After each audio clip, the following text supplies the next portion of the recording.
Hey everybody, it is TorontoUnicorn and this is a very unplanned video. I have a story of my beginning that you may not have known because it didn't have a giant, bang behind it. So I didn't tell the story yet, but I realize it's very important. It's the story of when I tried to be a swinger but couldn't pull it off. It was like my dates that I had set up before I had a successful threesome. And I remember there was a lovely couple that I met on some app for threesomes or whatever. And I remember meeting up with them, having drinks, being nervous to show up to something like that. I remember I had to talk myself down out of the nerves to show up, even though sex wasn't even on the table for that visit. I remember enjoying them. I liked them, their energy. I remember I liked the girl more than the guy, but I thought in most threesome situations, the girl's really the important decision because it's without her, nothing's gonna happen. So I loved this girl. She was great.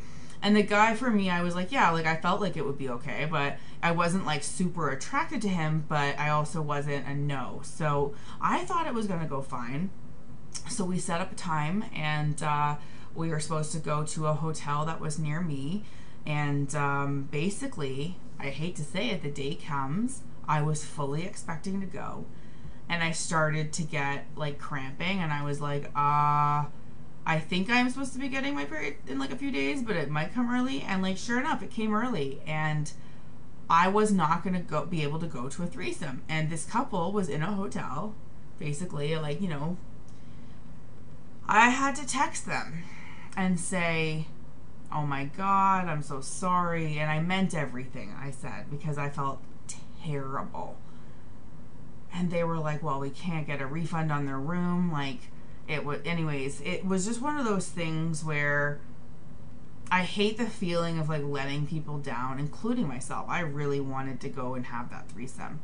But I remember when, the dust settled on the situation, and this couple and I never ended up seeing each other again. They were nice about it, but anyways. So I just remember thinking, why would that happen when I was trying to be this girl having this life experience? Why would this go so wrong, right?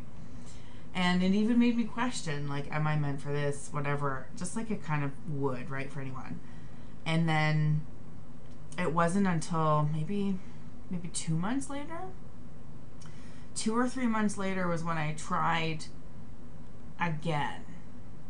And I remember I went on a date with that guy, a single guy off of Tinder or something, I don't know. And then I just remember it didn't work out, and I had decided to go to the sex club called Oasis Aqua Lounge in Toronto if the date didn't work out, because I was like, look, I'm okay to fuck single men, but if they don't work out, then I need to have a different option. And so that's when I chose the sex club world. That's when I found a couple, and I was able to have my first threesome. But sometimes, the beginning of a story, we think that's the beginning. My first threesome, we think that's the beginning of my story. What if my story begins when I failed to have my first threesome? Because maybe that is part of the journey. Maybe, one thing I've learned about swinging and the swinger lifestyles is that the most statistically unreliable people to show up are new swingers, because they always get nerves or whatever. And I was zero exception. I was the absolute girl who got, it wasn't so much nerves, it was biology, but it was still, I guess I just should have planned better too. You know what I'm saying? So that's something that comes with experience. So, and it's not the only time I've had to pull the plug on a threesome right before it happened. And I'll tell you another story about that another time. But it's funny how the beginning of a story isn't always where we think it is.